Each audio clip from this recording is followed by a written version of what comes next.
अब हम अगली चीज पे आते हैं हमारी बेटा राउल्ट्स नियम। इस पे राउल्ट का नियम। राउल्ट का नियम भी बिल्कुल हेनरी के नियम से मिलता जुलता था। अभी हमने हेनरी के नियम में किस किस की बात करी थी बेटा? हेनरी के नियम में हमने बात करी थी गैस, गैस, गैस और किसकी बात करी थी बेटा? द्रव। द्रव में हमारी गैस घुली हुई थी। किसका नियम था? हेनरी का नियम था। अब हम बात करेंगे द्रव, द्रव और द्रव की। अब हमारे द्रव में द्रव जब घुलेगा तब हमारा राउल्ट का नियम लगेगा। किसका नियम लगेगा? राउल्ट का नियम। किसका नियम लगेगा? राउल्ट का नियम। ठीक, तो राउल्ट के नियम की पहले तो हम परिभाषा देखते हैं। राउल्ट का नियम कह रहा है द्रवों के विलयन में प्रत्येक अवयव का आंशिक दाब विलयन में उसके मूल अंश के समानुपाती होता है। इसका सीधा सा मतलब है कि भैया जब हमारे द्रव के विलयन में, जैसे हमारा कोई ये पानी का एक, ठीक है, ये विलयन है किसका? पानी का। अब इसमें क्या लग रहा होगा? किसी का दबाव लग रहा होगा। क्या लग रहा होगा? आंशिक दाब। किसके बराबर होगा? विलयन में उसके मूल अंश के समानुपाती होगा। किसके समानुपाती होगा? मूल अंश के समानुपाती होगा। ठीक, परिभाषा से ज्यादा समझ में नहीं आया। अब चलो हम समझाते हैं आपको। नहीं समझ में आया तो हम यहाँ पर समझाते हैं। देखो अपन क्या करते हैं, अब दो द्रव लेते हैं, ठीक है, शुद्ध द्रव लेते हैं, दो अलग अलग। एक द्रव लिया हमने, एक शुद्ध द्रव लिया। अब इसको हमने ऊपर से बंद कर दिया, अभी तक हमारे पास खुला था। और दोनों द्रव जो लेंगे हम बेटा वो कैसे लेंगे? वाष्पशील। कैसे लेंगे बेटा? वाष्पशील। ये हमारे पास कैसे रहेंगे? वाष्पशील रहेंगे। ये इसको हम बोलेंगे P1 नॉट। इस पे P1 नॉट क्या क्यों बोला इसको? क्योंकि देखो इस पे कुछ ना कुछ, इसकी ये जो सतह है, इस सतह पे कुछ ना कुछ वाष्प तो लग रहा होगा। वाष्प कह रहे हैं, इस पे कुछ ना कुछ तो दाब लग रहा होगा, जिसके कारण इसके जो वाष्प बने होंगे। क्या बने होंगे? इसके कुछ वाष्प बने होंगे। तो इसको बोल देंगे हम P1 नॉट को क्या बोल देंगे बेटा? शुद्ध द्रव का वाष्प। ठीक है, वाष्प दाब, वाष्प दाब आया समझ? उसके बाद ऐसा ही हमारे P2 में हो रहा, जो हमने दाब 2 लिया होगा। इस पे भी कुछ प्रेशर लग रहा होगा, कुछ दाब लग रहा होगा। समझ में आया? अब हम क्या करते हैं, इन दोनों को जोड़ देते हैं, दोनों को मिला देते हैं। अब जब दोनों को हम मिलाएंगे तो देखो क्या बनेगा हमारे पास। ये दोनों को हमने यहाँ पर मिला दिया, ए और बी मिल गए, मतलब 1 और 2 जो हमारे शुद्ध द्रव थे वो दोनों अब मिल गए। अब जब दोनों मिल गए यहाँ पर तो देखो क्या स्थिति आई।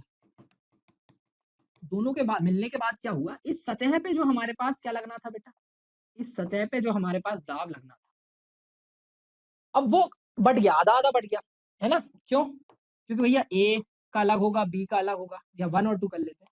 1 का अलग होगा, 2 का अलग होगा। 1 पे दाब अलग लग रहा होगा, 2 पे दाब अलग तरीके से लग रहा होगा, अलग लग रहा होगा। मात्रा कम हो गई। क्या हो गई? संख्या कम हो गई, दाब लग गई। पहले अगर हमारे पास x संख्या में दाब लग रहा था तो वो अब y संख्या में दाब लगने लगा। किस पे? प्रेशर 1 पे। क्यों? क्योंकि दो द्रव मिल गए हमारे पास। क्या मिल गए हैं? दो द्रव मिल गए। लेकिन अगर हमें पता करना हो कि कितना दाब लग रहा है, हमारे प्रेशर 1 पे कितना दाब लग रहा है ये पता करना है, तो कैसे पता करें? सर सीधी सी बात है, जितनी मात्रा हमारे पास, जितने अंश होंगे हमारे पास, जितने अंश हमारे पास हमारे द्रव 1 के होंगे, उतना ही क्या लग रहा होगा? दाब लग रहा होगा। किस पे? हमारे किस पे दाब लग रहा होगा? द्रव 1 पे दाब लग रहा होगा। और जितने ही हमारे पास मूल अंश किसके होंगे? दाब मूल अंश होंगे द्रव 2 के, उतना ही हमारे पास क्या लग रहा होगा? उतना ही उसका दाब लग रहा होगा। तो इससे हमें एक चीज तो समझ में आई सर, आई कि नहीं आई? हमें तो आई, तुम्हें आई कि नहीं आई? कि भैया जो प्रेशर होगा 1 पे, वो दाब कितना लग रहा होगा? मूल अंश द्रव 1 के बराबर। और 2 पे कितना लग रहा होगा बेटा? मूल अंश द्रव 2 के बराबर। इतना क्या लग रहा होगा हमारे द्रव पे? दाब लग रहा होगा। ठीक, यहां से यही हेनरी लॉ ने कहा था। क्या कहा था भैया? कि जो तुम्हारा दाब है वो प्रेशर के जो तुम्हारा दाब है वो मोल अंश के बराबर होगा, सामान्य होगा। ठीक। सर ये तो हेनरी लॉ जैसा ही है, वही की वही चीज तो बोली। हाँ, चीज तो सिंपल वही की वही बोली उनने कि भैया, बट अंतर क्या था, वहां पे गैस और पानी मिले, गैस और द्रव मिले थे, यहाँ द्रव और द्रव मिले।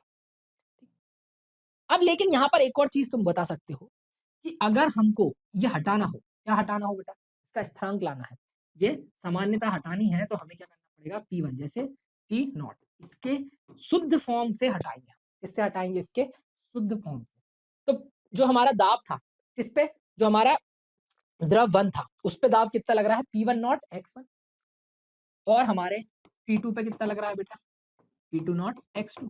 इसी को रॉल्ट लॉ बोला था। इस क्या बोला था इसको, रॉल्ट का। ठीक, यहां तक समझे। अब देखो हम थोड़ा सा आगे बढ़ाएंगे आपको, और जो हमारा हमने जो द्रव 1 और द्रव 2 को मिला दिया था, उन दोनों को मिला के हमारा दाब कितना बनेगा वो निकाल के दिखा।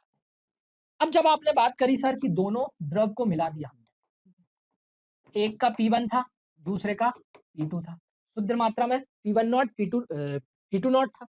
लेकिन अगर हम बात करें मिलने के बाद, तो P1 और P2 हो गया, और P1 और P2 कितना हो जाएगा मिलके, P टोटल हो जाएगा। ठीक है, इस पूरे विलयन में कितना दाब लग रहा होगा वो क्या होगा, P1 प्लस P2। कितना होगा बेटा, P1 प्लस P2। और अगर हम यहाँ पर P1 और P2 का समीकरण यहाँ पर लगा दें, तो आ जाएगा P1 not x1 plus P2 not x2। बोलो आया। अब एक और चीज देखो कि भैया मोल अंश का सम करते हैं किसी विलयन में, किसी विलयन में जितने भी हमारे पास मोल अंश हैं उनका सम करेंगे तो वो किसके बराबर आएगा, 1 के बराबर आएगा। और हम यहाँ से क्या निकाल सकते हैं, x2 कितना जाएगा, 1 माइनस। ठीक, तो हमारे पास P टोटल कितना हो जाएगा बेटा, यहाँ पर हमारे पास P टोटल हो जाएगा P1 नॉट x1 प्लस, अब P2 नॉट तो लिखना ही है, P2 नॉट कितना हो जाएगा, P2 नॉट हो जाएगा सर 1 माइनस x1। तो यहाँ पर आ गया P1 not x1 plus P2 not minus P2 not x1। ठीक, अब इसको और हम आपको फाइनल दिखा देते हैं कि अगर न्यूमेरिकल क्वेश्चन आया तो वहां पर सीधा ये इस्तेमाल कर लेना। क्या इस्तेमाल कर लेना बेटा, वहां पर सीधा लिख देना आप। तो अगर हमें टोटल दाब निकालना है तो कैसे निकालेंगे, P1 नॉट, ऐसे कह देते हैं x1 P1 not minus P2 not x1 plus P2 not. ये आपका टोटल दाब आ जाएगा किसी भी विलयन में जब दो द्रव मिले हों। ठीक है, ध्यान में रखना, दो द्रव के लिए लगता है। ठीक है, द्रव के विलयन जो बनते हैं उनमें हमारा राउल्ट का नियम लगता है। आया समझ में बेटा। अब इसका प्रश्न आया तो फटाक से देखते से ही फॉर्मूला याद रखेंगे, निकालना भी आता है हमें फॉर्मूला कैसे निकालते हैं, और हम इसको फटाक से लगा